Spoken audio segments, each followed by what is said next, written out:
क्या आपने कभी सोचा है, अगर आपकी मृत्यु बस 7 दिन दूर हो तो क्या प्रकृति आपको पहले से बता देगी?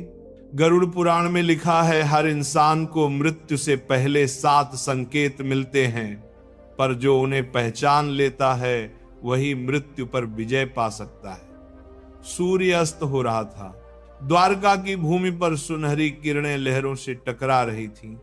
आकाश में गहराती सांझ के बीच गरुड़ अपने विशाल पंख समेटे शांत मन से भगवान श्री कृष्ण के समीप पहुंचे। उनके मुख पर गंभीरता थी, जैसे कोई अनुत्तरित प्रश्न भीतर से उन्हें विचलित कर रहा हो। प्रभु, उन्होंने कहा, मैंने अनगिनत बार जीवन और मृत्यु दोनों के दृश्य देखे हैं, परंतु मनुष्य के लिए मृत्यु का रहस्य अब भी अगम्य है। क्या यह सच है कि मृत्यु आने से पहले उसे कुछ संकेत मिलते हैं? श्री कृष्ण ने मंद मुस्कान के साथ गरुड़ की ओर देखा। वह मुस्कान सृष्टि की हर दिशा को आलोकित कर देने वाली थी। उन्होंने कहा, गरुड़, मृत्यु अंत नहीं, ये केवल एक यात्रा का पड़ाव है।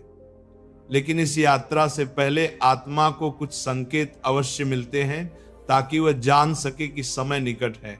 ये संकेत भय नहीं लाते, बल्कि आत्मा को तैयार करते हैं। गरुड़ ने विनम्रता से पूछा, हे माधव, वे संकेत कौन से हैं? श्री कृष्ण बोले, पहला संकेत तब प्रकट होता है जब मनुष्य का मन धीरे धीरे संसार से विमुख होने लगता है। उसे प्रियजन दूर लगने लगते हैं और परिचित चेहरों में अपनापन कम महसूस होता है। ये इसलिए होता है क्योंकि आत्मा अब देह से परे अपने वास्तविक लोक की ओर लौटने की तैयारी कर रही होती है। ये विरक्ति का आरंभ है। पहला संकेत जो इसे पहचान लेता है वह मृत्यु को समझ लेता है, क्योंकि वह जान जाता है कि मृत्यु केवल परिवर्तन है, नाश नहीं। जिस क्षण भीतर यह विरक्ति जागती है, उसी क्षण आत्मा ईश्वर के समीप कदम बढ़ाती है। कृष्ण मौन हो गए। गरुड़ ने आकाश की ओर देखा। दूर कहीं बिजली चमकी और उन्हें लगा मानो समय ने क्षण भर के लिए ठहर कर कहा हो, अब लौटने की तैयारी करो। अगर किसी रात आप सपनों में अपने मृत परिजनों को बार बार देखें, अगर वे मुस्कुराते हुए आपको बुलाएं, तो ये केवल सपना नहीं होता। ये वह क्षण होता है जब आत्मा दूसरे लोक से पुकार सुनने लगती है। द्वारका में रात्रि उतर चुकी थी। शंख की ध्वनि शांत हो गई थी और महासागर की लहरें चांदनी में रजत सी झिलमिला रही थी। गरुड़ श्री कृष्ण के समीप बैठे थे, पर उनकी दृष्टि आकाश में खोई थी। प्रभु, उन्होंने धीरे से कहा, कभी कभी मनुष्य को ऐसे स्वप्न आते हैं जो बहुत वास्तविक लगते हैं, जैसे वह किसी और लोक में चला गया हो। क्या मृत्यु के संकेत स्वप्नों में भी छिपे होते हैं? श्री कृष्ण ने गंभीर दृष्टि से कहा, गरुड़, स्वप्न केवल मन की कल्पना नहीं, आत्मा के संदेश भी होते हैं। जब मृत्यु निकट आती है तब आत्मा देह के पार देखना शुरू कर देती है। तब वह उस लोक की झलक पाने लगती है जहां उसे जाना है। ऐसे समय में व्यक्ति को अपने मृत परिजनों, अज्ञात यात्राओं या नदी नालों के पार जाते हुए दृश्य दिखते हैं। कई बार वह देखता है कि वह किसी उजले प्रकाश की ओर बढ़ रहा है और कोई उसे पुकार रहा है। यह आत्मा का द्वार खुलने का संकेत है। गरुड़, यही दूसरा संकेत है, स्वप्नों का रहस्य। जो आत्मा सजग होती है वह इन स्वप्नों को समझ लेती है और अपने भीतर शांति अनुभव करती है, क्योंकि उसे एहसास हो जाता है कि अब वापसी निकट है। पर जो अनजान होता है वह इन्हें भय मान लेता है और घबरा जाता है। जानो गरुड़, हर स्वप्न एक संदेश है। ईश्वर कभी सीधे नहीं बोलते, वे मनुष्य के भीतर चित्र बनाते हैं, और जब चित्र मृत्यु का हो तो समझो आत्मा अब नए जन्म की देहरी पर खड़ी है। गरुड़ मौन रहे। समुद्र की लहरों में उन्हें उन अनगिनत आत्माओं की फुसफुसाहट सुनाई दी जो अपने स्वप्नों में ही इस रहस्य को समझ चुकी थी। जब मृत्यु पास आती है तो सबसे पहले आत्मा नहीं, शरीर बोलता है, पर हम उसकी भाषा सुन नहीं पाते। क्या कभी आपने किसी बुजुर्ग को कहते सुना है, अब शरीर साथ नहीं दे रहा। यही वो पल होता है जब देह आत्मा को विदा कहना शुरू कर देती है। रात्रि का दूसरा पहर था। द्वारका की हवाएं मंद थीं और राजमहल के बाहर तुलसी के पौधे से टकरा कर आती सुगंध एक अनजानी शांति फैला रही थी। गरुड़ ध्यान मग्न बैठे थे। उनके मुख पर प्रश्नों की रेखाएं स्पष्ट थीं। उन्होंने श्री कृष्ण से कहा, प्रभु, आपने पहले 2 संकेत बताए, मन का विरक्ति होना और स्वप्नों में मृत्यु की छाया देखना, पर क्या आत्मा के प्रस्थान का कोई शारीरिक संकेत भी होता है? श्री कृष्ण ने धीरे से मुस्कुराकर कहा, गरुड़, देह और आत्मा के बीच गहरा संबंध है। जब आत्मा जाने की तैयारी करती है तब शरीर में परिवर्तन स्वतः प्रकट होते हैं। मनुष्य सोचता है कि यह रोग है, पर यह तो संकेत है, दिव्य संदेश जो केवल सजग व्यक्ति ही समझ पाता है। जब मृत्यु समीप आती है तब शरीर के कुछ भाग, विशेष रूप से पांव और हथेलियां ठंडी पड़ने लगती हैं। यह इसलिए होता है क्योंकि जीवन ऊर्जा, जिसे तुम प्राण कहते हो, अब भीतर से ऊपर की ओर लौटने लगती है। धीरे धीरे यह ऊर्जा सिर के केंद्र ब्रह्मरंध्र की ओर बढ़ती है, जहां से आत्मा देह त्यागती है। यही कारण है कि मृत्यु से पहले व्यक्ति अक्सर कहता है कि उसे ठंड लग रही है, जबकि मौसम गर्म होता है। वह केवल ठंड नहीं, जीवन ऊर्जा के संकुचन को अनुभव कर रहा होता है। और देखो गरुड़, ऐसे समय में उसकी दृष्टि धुंधली हो जाती है, जीभ भारी पड़ती है, आवाज धीमी हो जाती है, क्योंकि आत्मा अब शरीर के माध्यम से बोलना छोड़कर अपने वास्तविक मार्ग पर अग्रसर होती है। मनुष्य सोचता है कि वह बीमार हो गया है, पर वास्तव में वह यात्रा की तैयारी कर रहा होता है। यह तीसरा संकेत है शरीर का परिवर्तन। इसे समझने वाला व्यक्ति मृत्यु से पहले ही शांत हो जाता है, क्योंकि वह जान लेता है कि देह अब केवल एक वस्त्र है जिसे उतारना है। श्री कृष्ण ने आगे कहा, गरुड़, एक सजग आत्मा मृत्यु से पहले ही मरण का अभ्यास कर लेती है। वह हर दिन थोड़ा थोड़ा छोड़ना सीखती है। इच्छाएं, अहंकार, भय और शरीर का मोह। जब वह वास्तव में जाने लगती है तब उसे पीड़ा नहीं होती, क्योंकि वह पहले ही विदा ले चुकी होती है। गरुड़ ध्यान से सुनते रहे।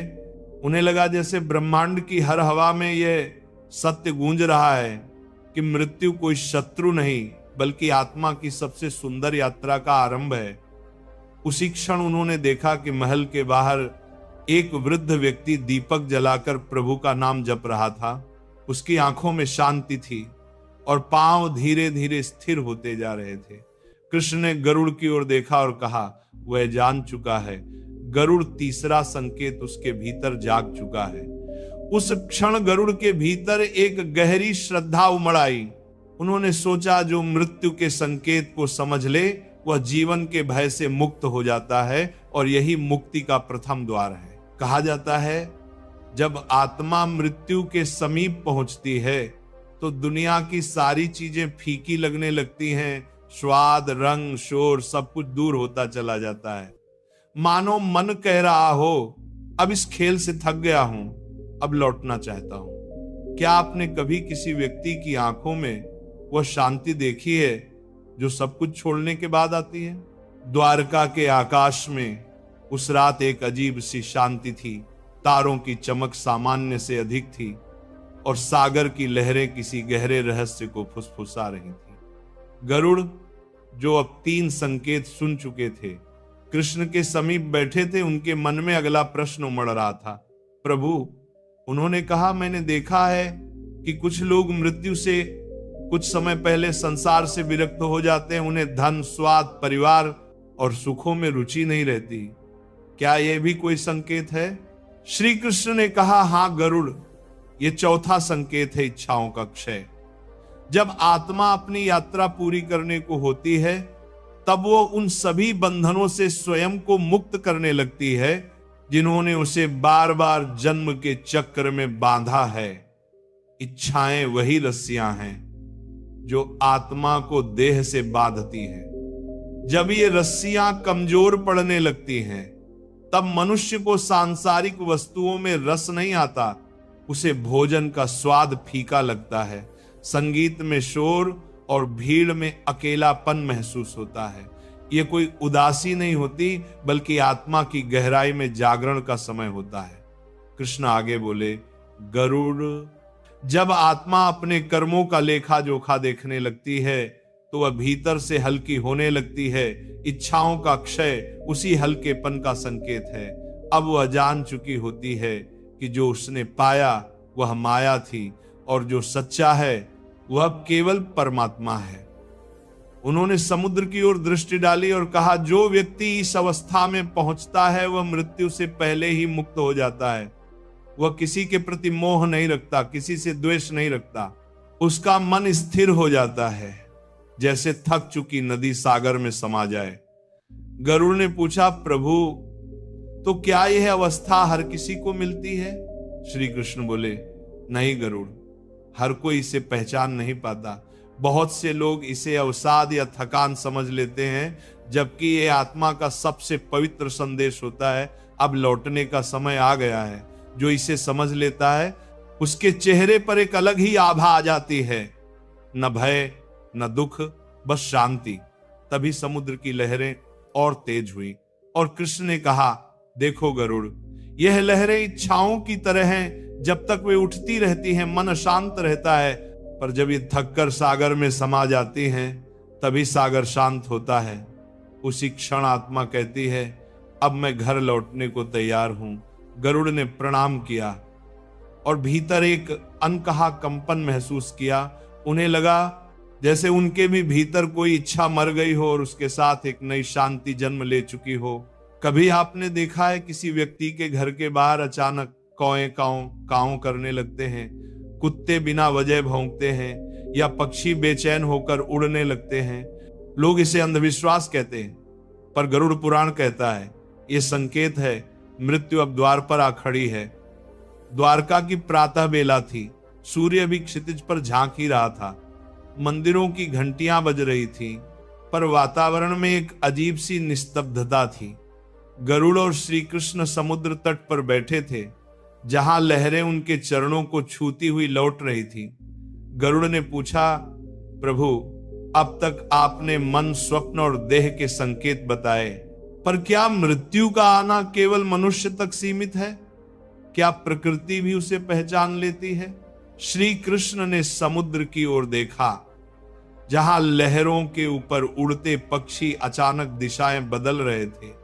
उन्होंने कहा, गरुड़, जब मृत्यु पास आती है तब केवल आत्मा नहीं, प्रकृति भी बेचैन हो उठती है।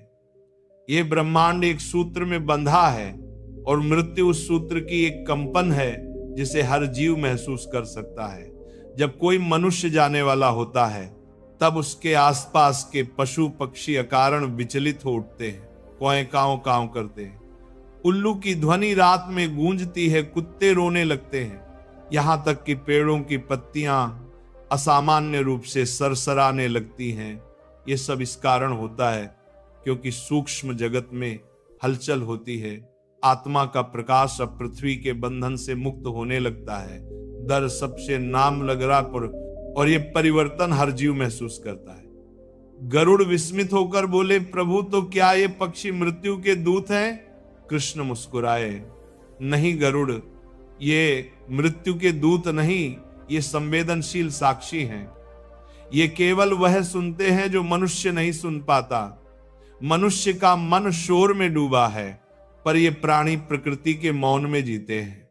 जब मृत्यु आती है तब वह मौन टूटता है और ये सभी जीव असहज हो उठते हैं। इसलिए जब कोई व्यक्ति अपने जीवन के अंतिम दिनों में यह अनुभव करे कि उसके आसपास का वातावरण अचानक बदल गया है, हवा भारी हो गई है, पक्षी अजीब तरह से व्यवहार कर रहे हैं, तो समझ लेना चाहिए कि आत्मा अब अपनी अगली यात्रा के लिए तैयार है।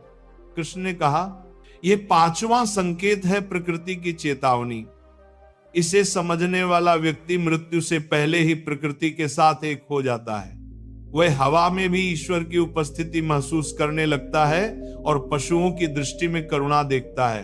गरुड़, जब आत्मा शुद्ध हो जाती है तो मृत्यु उसके लिए किसी भय की नहीं बल्कि एक वचन की तरह आती है। वह वचन जो ईश्वर ने हर आत्मा से दिया है कि एक दिन वो लौटेगी, वहीं जहां से सब प्रारंभ हुआ था। समुद्र की लहरें इस सत्य की गवाही देती हुई तट से टकराईं। गरुड़ ने देखा एक कुआं पास के वृक्ष पर आकर शांत बैठ गया था, जैसे वह सब सुन चुका हो और अब मौन होकर सृष्टि का यह रहस्य संजो रहा हो।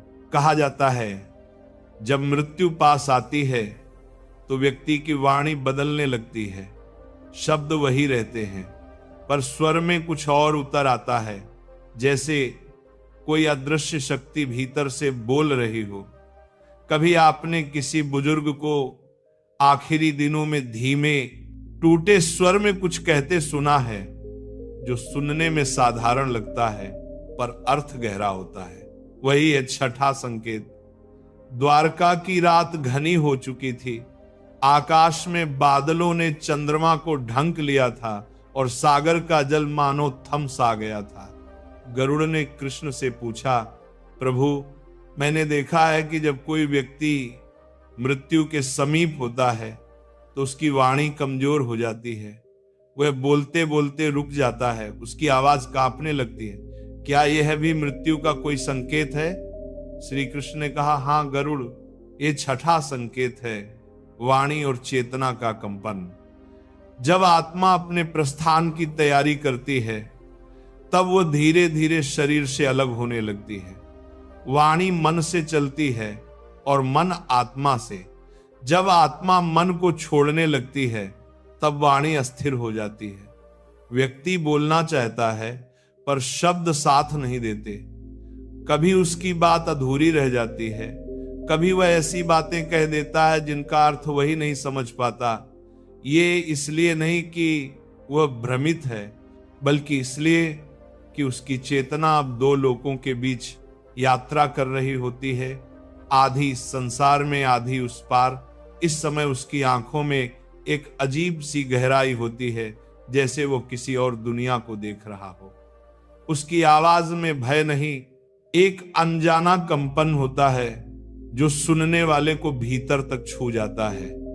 यही कंपन आत्मा की तैयारी का संकेत है। कृष्ण बोले, गरुड़, जब आत्मा जाने को होती है तो वह अपने प्रियजनों से अनजाने में विदा लेने लगती है।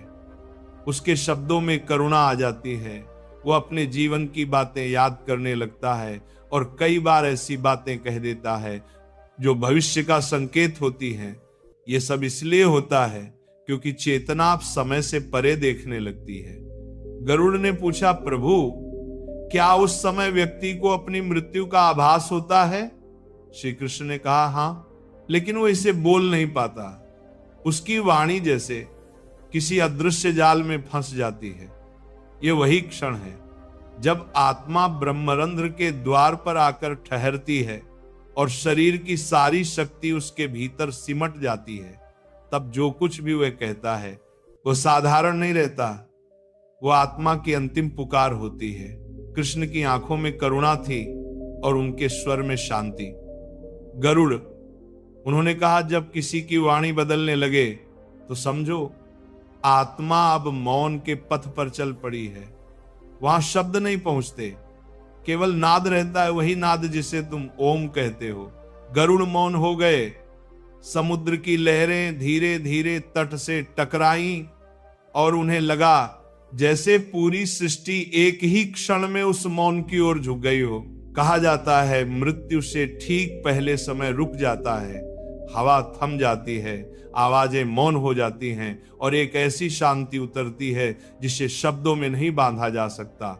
वही क्षण है जब आत्मा अंतिम बार आंखें खोलती है और संसार नहीं ईश्वर को देखती है। द्वारका की भोर थी, पर उस दिन का आकाश कुछ अलग था, जैसे नीले नहीं स्वर्णिम रंग में नहाया हुआ हो। सागर पूरी तरह शांत था, जैसे लहरें भी ध्यान में हो। गरुड़ श्री कृष्ण के चरणों में बैठे थे और उनकी आंखों में गहरी श्रद्धा थी। प्रभु, उन्होंने कहा, आपने 6 संकेत बताए, परंतु मृत्यु का अंतिम संकेत क्या है? वह क्षण कैसा होता है जब आत्मा वास्तव में देह छोड़ती है। श्री कृष्ण की दृष्टि क्षितिज पर टिकी थी। उन्होंने धीमे स्वर में कहा, गरुड़, जब आत्मा अपना कार्य पूरा कर लेती है तब मृत्यु उसके पास आती नहीं, वह स्वयं उसे आमंत्रित करती है। उस समय न भय रहता है, न बेचैनी, न पीड़ा, केवल एक गहरी अद्भुत शांति होती है। यह शांति ही 7वां संकेत है समय का ठहराव। जब यह क्षण आता है तब व्यक्ति के चारों ओर एक अदृश्य आभा फैल जाती है। हवा भारी हो जाती है, पर उसमें करुणा की गंध होती है। जो पास खड़े होते हैं उन्हें ऐसा लगता है जैसे संसार अचानक धीमा पड़ गया हो, घड़ी की टिक टिक थम गई हो, पत्तियां स्थिर हो गई हो, यहां तक कि सांसों का आना जाना भी रुक सा गया हो। उस क्षण आत्मा देह से नहीं भागती, बल्कि प्रकाश बनकर ऊपर उठती है। और सबसे सुंदर बात यह है कि मरने वाले को मृत्यु का अनुभव नहीं होता। उसे लगता है वो बस गहरी नींद में जा रहा है, लेकिन वास्तव में वो ब्रह्म की गोद में समा रहा होता है। कृष्ण के शब्द हवा में गूंजते रहे, मानो स्वयं प्रकृति सुन रही हो। उन्होंने आगे कहा, गरुड़, ये वही क्षण है जब समय स्वयं रुक जाता है, क्योंकि मृत्यु समय का भी अंत है। जब आत्मा ईश्वर में विलीन होती है तब अतीत, वर्तमान और भविष्य सब मिट जाते हैं। केवल एक प्रकाश रहता है जो सब में व्याप्त है। जो व्यक्ति इस 7वें संकेत को अनुभव करता है वह मृत्यु के पार पहुंच जाता है। वह जान लेता है कि मरना केवल शरीर का कार्य है, आत्मा तो अमर है। कृष्ण उठे और सागर की ओर बढ़े। हवा में हल्की सी सुगंध थी, जैसे चंपा के फूलों ने आकाश को भर दिया हो। उन्होंने कहा, गरुड़, याद रखना, मृत्यु से डरने वाला जीवित नहीं, केवल जी रहा होता है। जो मृत्यु को गले लगाना सीख लेता है वही वास्तव में जन्मा हुआ कहलाता है। गरुड़ ने उनके चरणों में शीश झुका दिया। उनके हृदय में एक अजीब सी शांति उतर आई थी। उन्हें लगा जैसे भीतर कोई आवाज कह रही हो, अब सब ठीक है, अब सब पूर्ण है। और उसी क्षण समुद्र की लहरें धीरे धीरे कृष्ण के चरणों को छूकर लौट गई, जैसे स्वयं सृष्टि ने प्रणाम किया हो। वहां न भय था न दुख, केवल वह मौन था जिसे संसार मृत्यु कहता है, और ईश्वर मोक्ष मृत्यु कोई अंत नहीं, वह तो उस यात्रा का द्वार है जहां समय भी ठहर जाता है। अगर आज आपने इन 7 संकेतों को सुना है तो डर मत पैदा करें, शांति महसूस करें, क्योंकि जो मृत्यु को समझ लेता है वह जीवन को भी पहली बार समझ पाता है। याद रखिए, हर सांस एक संदेश है कि अभी भी समय है प्रेम करने का, क्षमा करने का और खुद को पहचानने का। अगर ये कहानी आपके हृदय को छू गई हो तो इसे किसी एक ऐसे व्यक्ति तक जरूर पहुंचाएं जिसे इस ज्ञान की जरूरत है। मिलते हैं अगले अध्याय में, जहां हम जानेंगे आत्मा मृत्यु के पार कैसी यात्रा करती है।